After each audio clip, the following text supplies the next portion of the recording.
Hello everyone. आप जोश तो दिख ही नहीं रहा बिल्कुल भी आप लोगों में। ऐसे मायूस चेहरे। इतने बड़े एग्जाम की प्रिपरेशन करने आए तो अच्छे से आइए ना, बिल्कुल अपने मन में बिल्कुल स्ट्रांग हार्टेडली होना चाहिए हमको कि हम इतने बड़े सिविल सर्विसेज की स्टेट का सबसे बड़ा एग्जाम है। तो हमें मुझे लगता है कि काफी ज्यादा हौसला होना चाहिए और सबसे बड़ी बात अपने ऊपर ट्रस्ट होना चाहिए कि हम वहां पहुंच सकते हैं। दूसरी बात ये कि कुछ लोगों को लगता है हम इस कोचिंग में जाएं, कौन सी कोचिंग में जाएं। मैं अपना एक्सपीरियंस शेयर करती हूँ अगर आप सुनने के इच्छुक हैं तो, क्योंकि बहुत लोगों का सुन चुके हैं तो बोर भी हो जाते हैं, मैं समझती हूँ। मैं इंग्लिश मीडियम बैकग्राउंड की थी और राजस्थान में मेरी मैरिज हुई थी, मैं यहाँ की हुई नहीं। तो मेरे लिए सब कुछ बिल्कुल ही नया था कि राजस्थान पढ़ना। और उससे बड़ी बात, मैं इंजीनियरिंग बैकग्राउंड की थी, तो आर्ट्स से हिस्ट्री से लेना देना कुछ था ही नहीं मेरा। और 4 साल आईटी में जॉब करके आई थी यहाँ पर आफ्टर मैरिज। उसके बाद मैं इंग्लिश मीडियम की वजह से स्प्रिंग बोर्ड ज्वाइन किया। सर की 3 डेमो क्लासेस ली और पता लग गया था कि यहीं पर आना है, क्योंकि बाइलिंगुअली पढ़ाते हैं तो इतनी दिक्कत भी नहीं आती है हम लोगों को। और उसके बाद अगर आप पूछें कि कौन सी बुक्स रेफर करी मैंने या मैंने कौन से और चीजें करी, मैंने कोई बुक रेफर नहीं करी, ओनली एंड ओनली नोट्स। सिर्फ नोट्स से ही मैं पढ़ती थी। लेकिन सबसे बड़ी बात, नोट्स पढ़ना एक अलग बात है, लेकिन उसका थरो रिवीजन। आप एक बार पढ़िए, 2 बार पढ़िए, जैसे सर भी बोल चुके होंगे कि आपके पास मटेरियल है, लेकिन अगर आप उसको रिवाइज नहीं कर रहे हैं, टेस्ट नहीं दे रहे हैं, तो आप अपने आप को एनालाइज कर ही नहीं पाएंगे कभी भी। एनालिसिस के लिए एवरी वीक यहाँ पर टेस्ट होते हैं, चाहे वो प्री का हो या मेंस का हो। मैंने ऑलमोस्ट, मैं ये नहीं कहती सारे दिए क्योंकि कभी भी घर में कुछ काम आ जाता था, लेकिन ऑलमोस्ट मैंने प्री और मेंस के साइमल्टेनियस सारे ही एग्जाम दिए थे यहाँ पे। पहले मेरे भी नंबर बहुत कम आते थे कि भाई बहुत कम आ रहे हैं, थोड़ा ऐसा डिसमोटिवेशन हो जाता था कि अरे यार ये कैसे होगा हमसे। और फिर जॉब छोड़कर आते तो और मेंटल प्रेशर रहता था कि, और फिर आफ्टर मैरिज तो वैसे ही बहुत प्रेशर रहता है कि आपको पढ़ना भी है, घर भी देखना है। लेकिन फैमिली का सपोर्ट भी रहा तो, और मेरे हस्बैंड भी मेरे साथ आते थे यहाँ पढ़ने, तो हम दोनों साथ में पढ़ते थे। उनका नहीं हो पाया इस बार सिलेक्शन, तो उनकी थोड़ी रैंक पीछे रह गई है, तो इस बार नहीं हो पाया उनका, पर वो इस बार फिर से देंगे आरएएस 2021 का। हाँ, तो मैं क्या कहती थी कि जो, क्या क्या बोल रही, अच्छा ठीक है, थैंक यू सो मच। हाँ, तो मैं कह रही थी आप अपने ऊपर भरोसा रखिए और जहां पर आए हैं वहां पर भरोसा रखिए कि टीचर्स बहुत अच्छा पढ़ाते हैं। क्योंकि हमारी अगर आप लोग बुरा ना माने तो मैं एक बात बोलूंगी कि कुछ स्टूडेंट्स की आदत होती है टीचर में कमियां निकालने की, कि अरे इनको ये पता है, मैं 2 क्वेश्चन और पूछूंगा तो इनकी कमी तो पता लगे कि इनको कितना पता है। हम वो यहाँ करने नहीं आए हैं। जैसे हमारे वेदों में भी लिखा हुआ है, उपनिषद में, कि हमें गुरु के समीप बैठ के उनसे निष्ठापूर्वक ज्ञान को ग्रहण करना है, वो सबसे ज्यादा जरूरी है। अगर आप उन पे भरोसा रखेंगे कि वो जो हमें पढ़ा रहे हैं बहुत अच्छा पढ़ा रहे हैं, बिल्कुल सही पढ़ा रहे हैं, और अपने मटेरियल का रिवीजन करेंगे 10 बार 20 बार, और वो होता है क्योंकि आरपीएससी इतना टाइम दे देती है आपको रिवीजन करने का। कभी हाई कोर्ट जाता है, कभी कुछ होता है। और इस बार देखो अभी तो इतनी जल्दी प्री आ गया, अनएक्सपेक्टेडली आरपीएससी की हिस्ट्री में इतनी जल्दी प्री आ गया ये, तो टाइम बहुत कम है। आप लोग तो सब फाउंडेशन बैच के लिए आएंगे ना, प्री प्री भी दे रहे हैं क्या कोई? All the best. अच्छा, क्योंकि प्री के लिए तो अभी काफी ज्यादा कम समय बचा है। अगर आपके पास मटेरियल नहीं है तो समय ही नहीं है, फिर तो आप फाउंडेशन बैच के लिए आइए। क्योंकि मैं भी पहले यहाँ पर प्री वाले बैच में ही आई थी, प्री निकल गया था, 86 पॉइंट समथिंग मार्क्स थे। मेंस में कुछ घर में प्रॉब्लम हो गई थी तो मैं अच्छे से नहीं कर पाई थी, तो मैं मेंस क्लियर नहीं कर पाई थी। फिर मैंने फाउंडेशन बैच ज्वाइन किया था। और फाउंडेशन बैच की खासियत ये कि यहाँ पर एक तो आप डिटेल में हर चीज पढ़ते हैं, सब्जेक्ट की थरो नॉलेज हो जाती है आपको कि भाई चाहे राजस्थान हिस्ट्री हो, इकोनॉमिक्स हो, पॉलिटी हो, कोई भी सब्जेक्ट ले लीजिए। इवन करंट अफेयर का भी वो चलता रहता है कि हाँ इस वाले इस मंथ का ये करंट अफेयर, और उसका भी टेस्ट होता है, तो आपको पुराना करंट अफेयर भी रिवाइज होता रहता है ना। तो फिर उसके बाद डिटेल स्टडी हो गई, रिवीजन होता रहा और टेस्ट देती रही मैं। सबसे ज्यादा जो मुझे हेल्पफुल रहा था वो था टेस्ट, क्योंकि मैं अपने आप को परख पा रही थी उसमें कि इस बार इतने नंबर आए हैं। और हाँ, टेस्ट में जैसे जो हमारे सीनियर आए थे, जैसे देवयानी मैम वगैरह आए थे हमें भी मोटिवेट करने, तो मैम ने एक चीज बोली थी कि जब वो पेपर लिख कर आई थी अपना, तो उन्होंने फ्लो चार्ट्स बहुत बनाए थे अपने और डायग्राम बहुत बनाए थे। आपके आंसर्स को वो इनहेंस कर देता है। आपकी प्रेजेंटेशन जो होती है ना, वो थोड़ी सी कहीं ना कहीं मैटर करती है। एक तो आप सिर्फ आंसर लिख रहे हैं, और उसी चीज को अगर आपने एक छोटा सा डायग्राम अपने आंसर में बना दिया और पॉइंट कर दिया कि हाँ इसका ये महत्व है, वो समझ जाएंगे कि हाँ, फिर वो आंसर इतना ना भी पढ़े, डायग्राम से ही नंबर मिल जाते हैं। और ये होता है। मैंने भी जब अपने आंसर्स लिखे थे तो मैंने कोशिश करी कि ज्योग्राफी में तो ऑलमोस्ट सभी आंसर्स में डायग्राम, मैप, छोटा सा मैप बना दिए, इंडिया का बन गया, या राजस्थान का क्वेश्चन है तो राजस्थान का बना दिया मैप, या फिर जैसे फ्लो चार्ट में अगर आपको कोई भी वाटर डिवीजन दिखाना है, आप फ्लो चार्ट में बता सकते हैं उसको। वो एक अच्छा इंप्रेशन देता है एग्जामिनर को, तो वो आपको नंबर भी अच्छे दिलवाता है उस तरीके से। और एक बात और रहती है कि जब हम फाउंडेशन की तैयारी करते हैं तो आपकी जो मन में होना चाहिए वो आपका होना चाहिए कि हमें मेंस में बहुत अच्छे नंबर लाने हैं, क्योंकि प्री की तैयारी तो चलती रहेगी साथ के साथ। लेकिन जब प्री का आता है कि हाँ अब आरपीएससी ने एप्लीकेशन फॉर्म निकाल दिए हैं, डेट डिस्क्लोज हो गई है, तो तब आपकी स्ट्रैटेजी होनी चाहिए कि प्री के लिए मेरी ये स्ट्रैटेजी है, मुझे ये मेन सब्जेक्ट है जिन पे मुझे फोकस करना है। प्री के लिए आपका ज्यादा फोकस होना चाहिए राजस्थान के ऊपर। राजस्थान का एग्जाम है तो ऑब्वियसली ज्यादा तो राजस्थान से ही पूछेंगे, तो उसमें भी क्या, राजस्थान हिस्ट्री, राजस्थान ज्योग्राफी, और राजस्थान की इकोनॉमी के लिए इकोनॉमिक सर्वे, वो आपको अच्छे से, आप अगर देखेंगे पुराने पेपर देखना, तो जो प्री के पेपर हैं उनमें almost 35 to 40 questions economic survey and current affair के आते ही आते हैं। और करंट अफेयर के लिए अगर आप देखें तो मैंने तो मूमल पढ़ती थी मैं, मतलब जो मंथली आती है या फिर जो 3 मंथ्स में आती है, वो वाली मूमल में पढ़ती थी, और मैं फिर उसके नोट्स बना लेती थी, क्योंकि बुक से पढ़ते पढ़ते वो ब्लैक एंड व्हाइट में, वो दिमागी ब्लैक एंड व्हाइट से हो जाता है, तो उसमें आप खुद ही कलर्ड पेन से मैं अलग अलग नोट्स बना लेती थी, क्योंकि टाइम था मेरे पास तब पढ़ने का। फाउंडेशन बैच का ये सबसे अच्छा फायदा होता है कि आप यहाँ पढ़ रहे हैं, आप घर जाके आपके पास 2 या 4 सब्जेक्ट है कि मुझे घर जाके वो रिविजन करना है। उसके बाद आप अपने शॉर्ट नोट्स बनाइए, क्योंकि एक शॉर्ट नोट से काम नहीं चलता।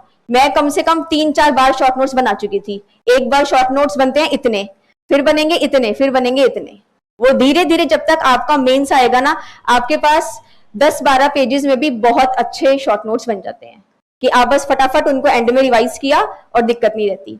क्योंकि राजस्थान हिस्ट्री में मुझे थोड़ा लगता था, क्योंकि मैं हिस्ट्री से नाता टूट चुका था 10 साल तक, जब इंजीनियरिंग कर ली, ऑफिस चले गए, वापस आए, एकदम से ऐसा लग रहा था कि अरे ये क्या ब्लास्ट हुआ है।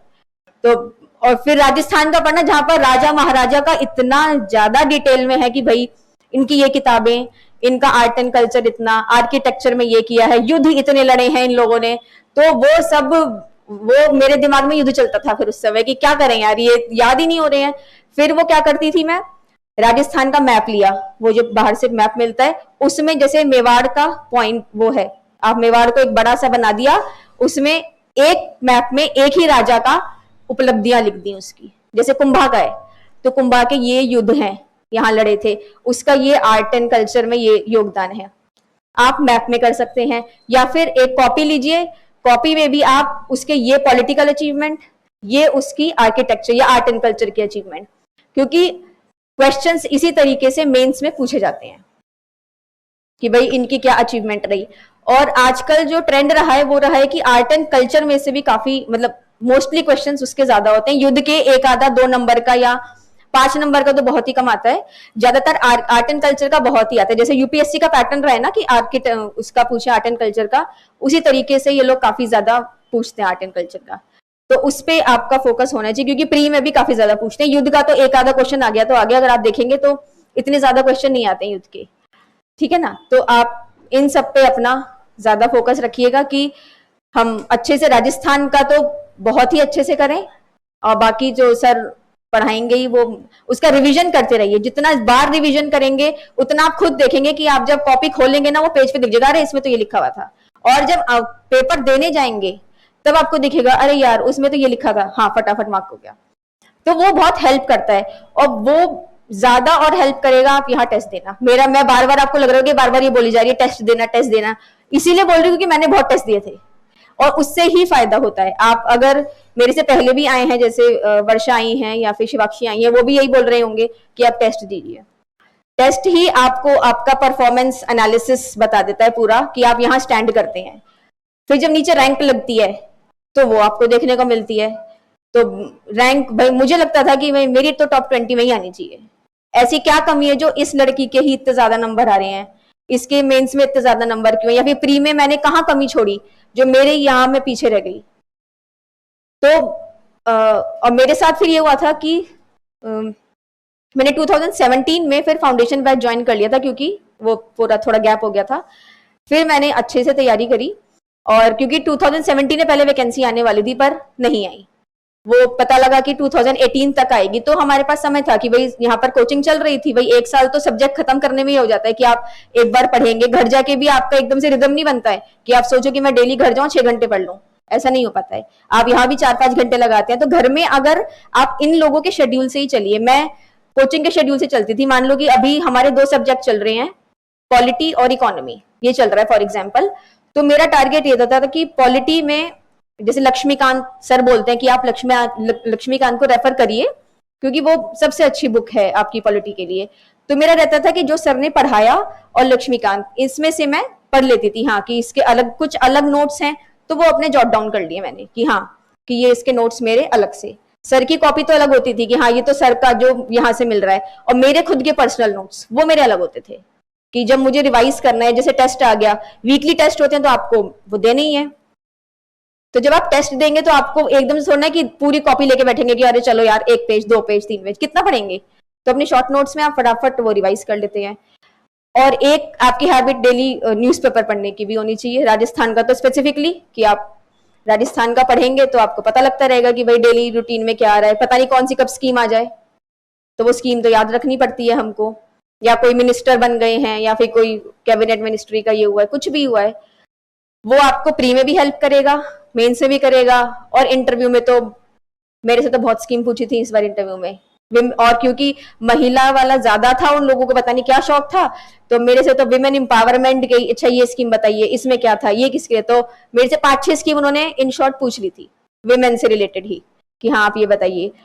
तो उसमें फिर आपको बहुत मदद मिलती है, क्योंकि कई बार क्या होता है वो सिर्फ करंट वाली ही नहीं पूछते हैं, 7-8 महीने वाली स्कीम भी पूछ लेते हैं। जैसे मुझसे लास्ट ईयर की स्कीम पूछी थी विमेन इनहेरिटेंस वाली, पैतृक संपत्ति की आई थी ना एक, वो मुझसे पूछ लिया था। तब तो मेरे माइंड में एकदम से क्लिक भी नहीं हुआ, मैंने कहा यार ये विमेन इनहेरिटेंस क्या होता है। फिर एकदम से लगा ठीक है हाँ याद आ गया, एकदम से वो याद आया, तब बोला हाँ, मतलब जो भी उसके पॉइंट थे उन्होंने पूछा था किसके लिए है ये, आप उसका वो बहुत शॉर्ट में पूछते हैं, उल्लेख कीजिए जो भी है। तो मैं बस अब यही कहना चाहूंगी कि इतना ज्यादा बोलने के बाद कि आप लोग सही जगह आए हैं। ऐसा मैं कोई पब्लिसिटी नहीं कर रही हूँ कि भाई आप सोचे कि यहाँ पर आए हैं तो पब्लिसिटी नहीं कर रही हूँ, जैसा फील करती हूँ खुद, तो मैं सही सलाह दूंगी आप लोगों को कि जो इंग्लिश मीडियम के हैं या जो भी हिंदी मीडियम के, दोनों ही तरीके में पढ़ाया जाता है यहाँ पर। और नोट्स पे मैंने कंप्लीट ट्रस्ट किया, तो आप भी एक बार करके देखिए, और आई एम श्योर कि आप लोगों को उतना ही बेनिफिशियल वो रहेगा, कोई निराशा नहीं मिलेगी कभी भी। तो आप उस पर अपनी मेहनत कीजिए, अच्छे से पढ़िए और रिविजन करिए, खूब टेस्ट दीजिए, अच्छी रैंक लाइए, फिर आप भी यहाँ पर खड़े होंगे हमारे साथ, है ना। तो ठीक है, अगर आप कुछ पूछना चाहें तो पूछ सकते। देखिए जब आपने टेस्ट दिया आपके नंबर आ जाते हैं, वो आंसर आप अगर मेंस का देंगे तो वो मॉडल आंसर की निकलती है, यहाँ पर मॉडल आंसर की होती है।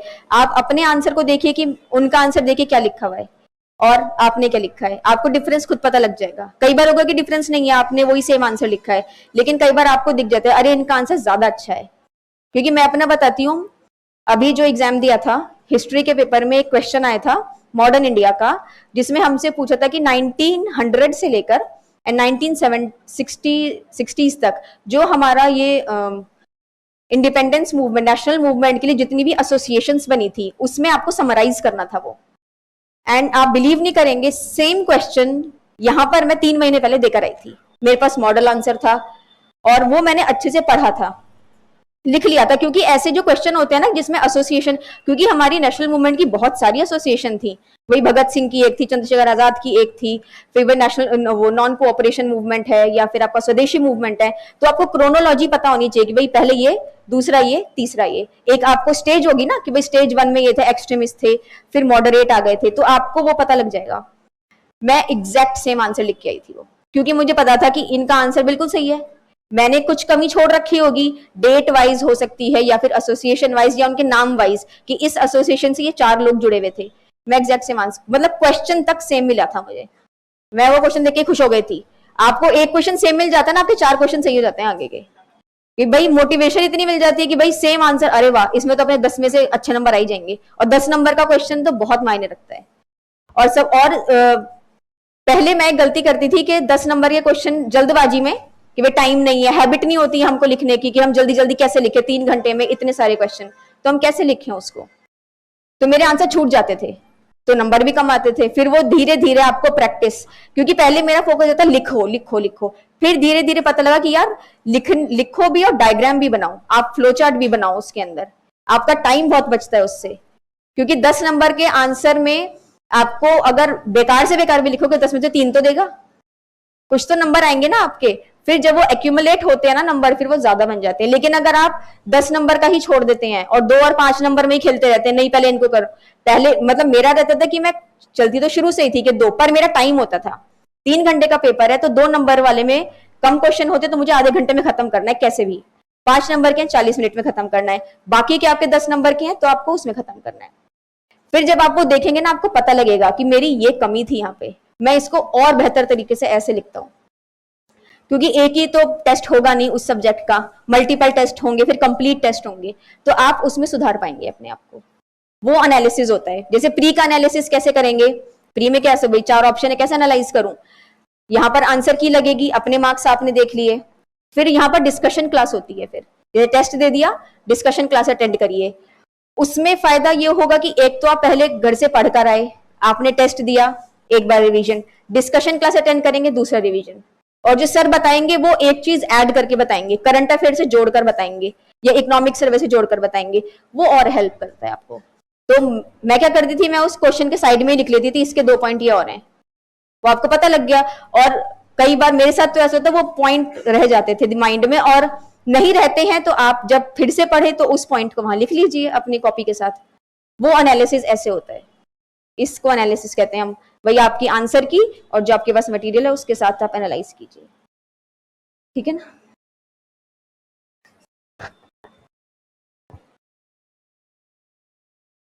ओके ना, ठीक है। तो आप सबको ऑल द बेस्ट आपके आगे के फ्यूचर के लिए, डू वेल।